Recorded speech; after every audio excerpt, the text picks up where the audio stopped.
যে একটা মানুষের ৩টা যৌবন পায়। একটা শিশুকাল, একটা যৌবনকাল, একটা বুড়োকাল। আর আল্লাহ পাক বলবেন যে শৈশব তোমার বুড়োকালের কোনো হিসাব লাগবে না, তোমার যৌবনকালের হিসাবটা দিয়ে তুমি কি যাও। এখন যৌবন সময় কি করছেন, এজন্য যৌবনকালের হিসাবটা আল্লাহ পাক নিবেন। এটা কি গুরুত্বপূর্ণ।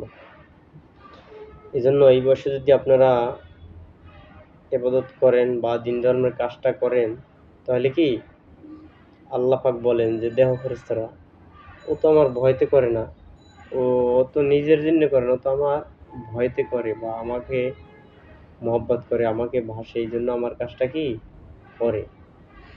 এই জন্য রসুল সাল্লাল্লাহু আলাইহি সাল্লামের দরবারে আনাস রাদিয়াল্লাহু তাআলা আনহু কি অল্প বয়সে তো ৬-৭ বছর হইবে এরকম। আলী রাদিয়াল্লাহু তাআলা ৯ বছর বয়স, ছোট বয়স। কারণ কি তাদের তো আল্লাহ পাক বাছাই করা হয়েছে, তাদের কি আল্লাহ পাক বাচ্চা কি রসুলের কাজে আনছে, লাগাইছে।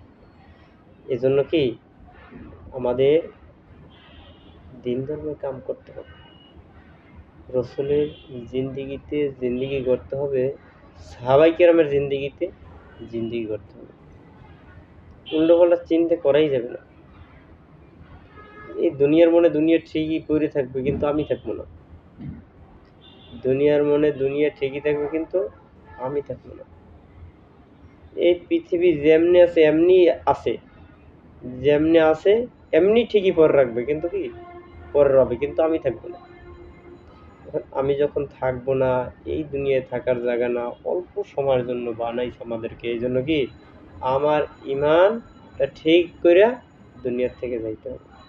দুনিয়াতে কষ্ট কোরবানি হবে, চলতে কষ্ট কোরবানি হইলেও ভালো। এর জন্য ইসলাম হইলে শান্তি, আর আপনার দুনিয়া হলে কষ্টের জায়গা, জাহান্নাম খাটার জায়গা, জেলখানা, খলিফা হওয়ার জায়গা, আখিরাত কামাই করার জায়গা, পাক হওয়ার জায়গা, আখিরাত কামাই করার জায়গা।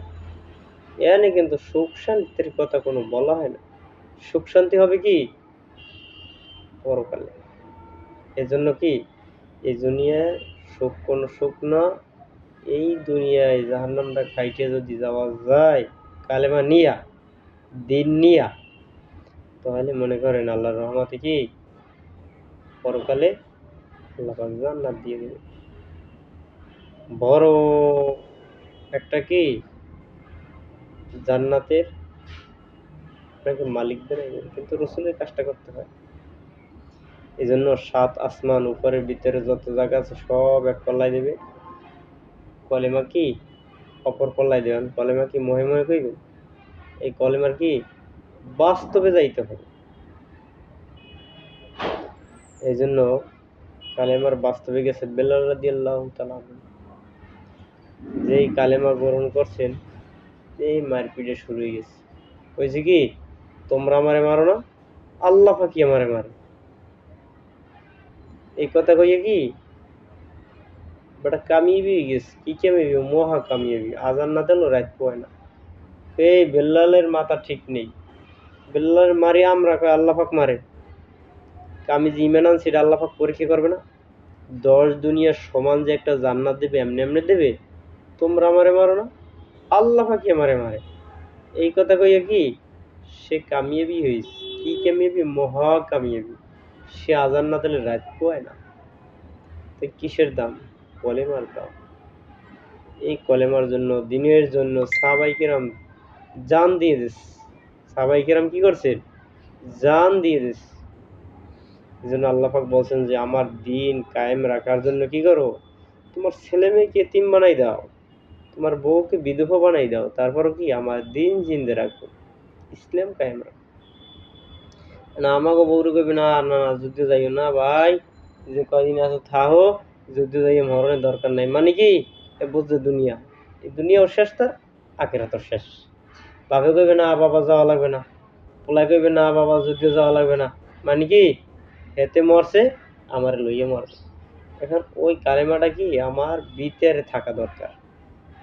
কেটা কি কইলো না কইলো দিক তাকাই লাভ নাই, কেটা কি করলো না করলো দিকে তাকাই লাভ নাই, আমার নিজে ঠিক হয়ে যেতে হবে।